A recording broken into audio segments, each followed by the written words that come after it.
Stranger Things Season 3 was easily the weakest run so far. It's not bad, it actually gets pretty damn good around the middle, but at the start, something just didn't feel right to me. I think part of that's because Season 2 offered a conclusive ending that pretty much tied everything up, and while there was a door left open for another sequel, yes, Season 3 makes it pretty clear that the Duffer Brothers had absolutely no idea what that sequel would be about when they left that door open. I mean, if you cut off that last little bit of the last episode of Season 2, it could just as easily be an ending for the show as a whole. The first episode of Season 3 played like the Duffer Brothers subconsciously screaming at the audience, why are we even being asked to make another of these? Because the episode is about nothing. And I am sorry, but I am going to have to harp on at this point, because Season 3 Episode 1 is quite easily one of the emptiest, most pointless, most inexplicable series openers from a show I like that I've ever seen, and it's mystifying to me how it made it this far into production, because it makes The Lost Sister from Season 2 look like a masterpiece. Okay, I'm sure that there are people in the comments about to defend the opening episode, but let me just ask you this. Did we really need 50 minutes of the characters having domestic squabbles intercut with montages?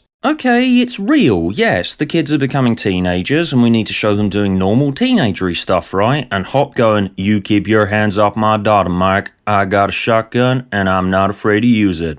But, and this is a big but, why does it need to take as long as it does to just establish what everyone's doing now? Alright, the episodes do style themselves as chapters, but if I'm reading a book and it starts out with Chapter 1, nothing fucking happens, and it goes on for 50 bloody pages, it's not exactly going to hook me and convince me to read the rest of it, is it? For what episode 1 does for the story, it could have been about 10 minutes long. You just need to establish that the core group of nerds is drifting apart a bit and sow the seeds of the plot for the season with the exploding rats. You could have easily folded episodes 1 and 2 together into a pretty decent hour-long season opener because there's no hook in episode 1 at all. You watch back episode 1 from seasons 1 and 2, season 1, right, Will Byers has vanished, what are we going to do about that? Season 2, right, Will Byers is back and he's having mad visions of the Upside Down. Also, here's a new character. It builds its characters while it's doing plot stuff. Whereas with Season 3, let's spend 50 minutes with our characters bickering. There is some bits of Russian stuff and the exploding rats and Billy gets pulled into the barn at the end, but the weird small town goings-on that Stranger Things is built on is completely disconnected from our central characters. There's just nothing happening. Well, okay, that is a bit unfair of me. Stuff is happening alright, it's just not anything I either care for or actually needed to see in order to get the story going. Season 3 starts out by styling itself as a kitschy 80s rom-com. One of my least favourite types of movies ever, but okay, let's go with it. Seasons 1 and 2 lent very hard on their influences. Spielberg movies, John Carpenter movies, early Stephen King novels, that sort of thing. While Season 3 leans very heavily on 80s nostalgia. The soundtrack's full of synth hits, and it's very full on with its montages and imagery that's just constantly screaming at the audience, do you know what time period this show's set in yet?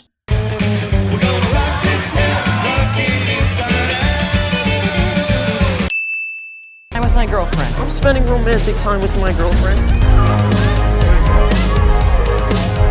Hey! Excuse me, sorry. This is a song from the 80s, the decade which it currently is.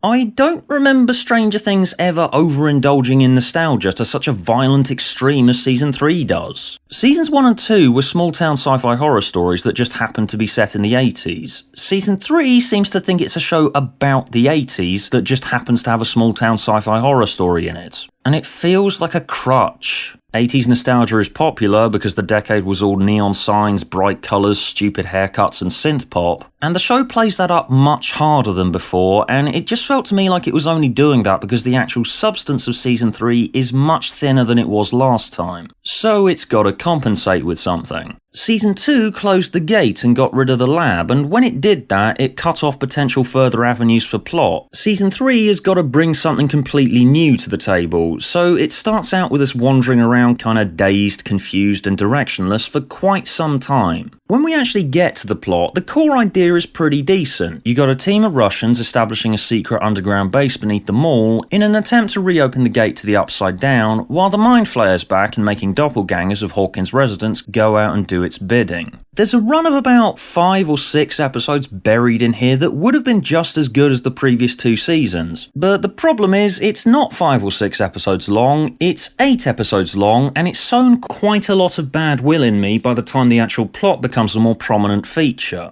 If the series setup had been streamlined a lot better and we weren't pissing about for so long just waiting for our characters to actually become fully involved in the weird goings on, maybe it wouldn't have taken me quite so long to warm to it. The series only really gets going once it's actually bothered connecting some of our main characters up with the Russian plot. Dustin, Steve, Erica and new character Robin uncovering the conspiracy and breaking into the facility beneath the mall was easily my favourite angle of the season. I found myself really getting into this idea of Steve and Robin being really bored at work and uncovering that, holy shit, there actually is something devious and interesting going on beneath the place where we both work shit, boring jobs. And they get locked up and tortured by Russians and actually end up becoming close friends in the process. It was a lot of fun. I also really enjoyed Hop and Joyce's storyline, though it's a bit of a step down from previous seasons, and it's mostly sold to me because Winona Ryder and David Harbour are both incredible in their roles, and I already liked the characters to begin with. I did find myself getting invested in this ongoing sexual tension denial that they were going through the whole time, though it does start getting a bit wearing by about episode 6, and we've even got a character screaming what the audience is thinking for us.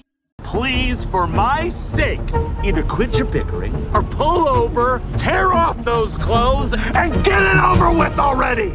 I do love that Joyce goes down this rabbit hole of conspiracy just from a small starting point of realising that her fridge magnets have fallen off. Although it is notably a poor facsimile of the Christmas light stuff from season 1, because in that you had the emotional hook of her son's vanished, and she's fixating on something small and weird and clearly going a bit mad in the process. The fridge magnets falling off are a similar starting point for our story this time, but it doesn't have the emotional hook. It's good and Winona Ryder's amazing as ever, just I felt I had to mention the similarities and how it's notably weaker than the Christmas lights thing. Though admittedly, yes, it is hard to measure up to Stranger Things' most iconic image. Oh, and I love the Jonathan and Nancy storyline where they're investigating the rats with rabies, and Nancy has to contend with workplace sexism to try and prove herself as a journalist. I thought there wasn't nearly enough of this angle. It's a really good story. She's got a lead, her bosses have got no faith in her, Jonathan wants her to drop the story because he's afraid of getting fired, and that brings tensions into their relationship. There are some really solid story threads like this one in season 3, but just my heart sinks whenever we cut away from them for more squabbling between the kids. I suppose it is kind of business as usual in that the show works by building some separate storylines concerning different groups of characters and slowly weaving them together over the course of the season until they're all brought together in the big climactic showdown finale. But in seasons 1 and 2, I enjoyed all threads of the show equally, aside from Lost Sister, which was pointless and disconnected from the rest of it.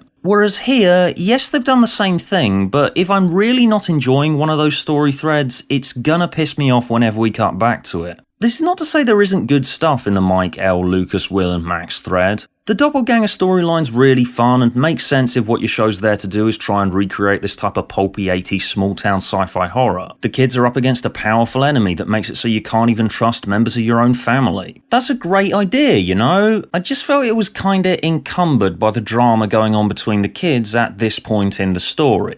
And yes, I understand why this is a bit of a stupid complaint for me to make, because yes, it is real, and it would have been very unrealistic if we didn't have something like this at this point in the kids' lives. Yes, the kids growing into teenager stuff that season 3 deals with is real, but it's just not very fun.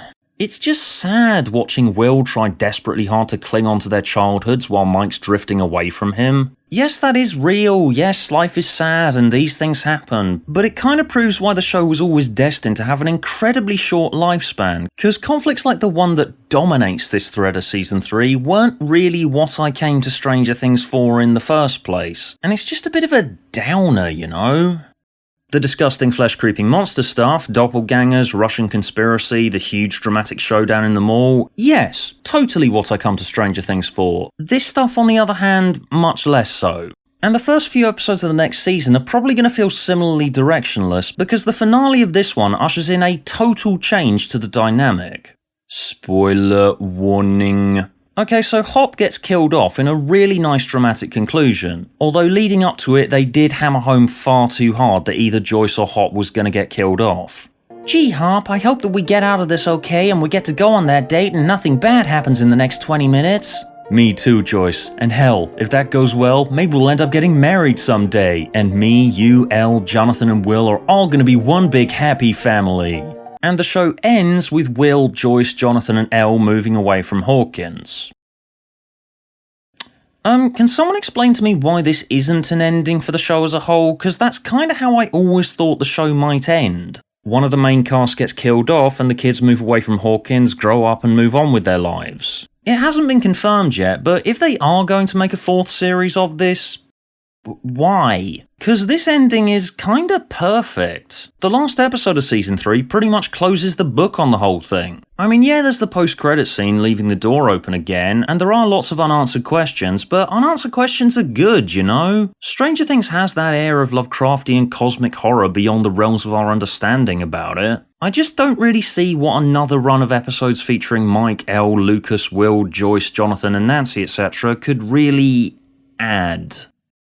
Anyway, overall I thought Season 3 was a bit of a mixed bag. There's lots of good stuff in there and I enjoyed at least 60% of it, but I feel the show's kinda starting to become a victim of its own success, and personally I think I'm ready for it to end now. The show's a trilogy, it's closed the book and told its story as far as I'm concerned. I probably will watch Season 4 if they do end up making another one, but I have a tendency to do this thing where if I think a show should have ended, then I don't bother watching another season of it. For example, am I the only one who just sort of forgot to keep watching Game of Thrones after Joffrey died? Because that was the main thing that we were focused on for so long, and when it happened I just thought, okay, job done, I guess. And then I just never bothered finishing it. You can keep making seasons of it all you want, but I decide when your show ends.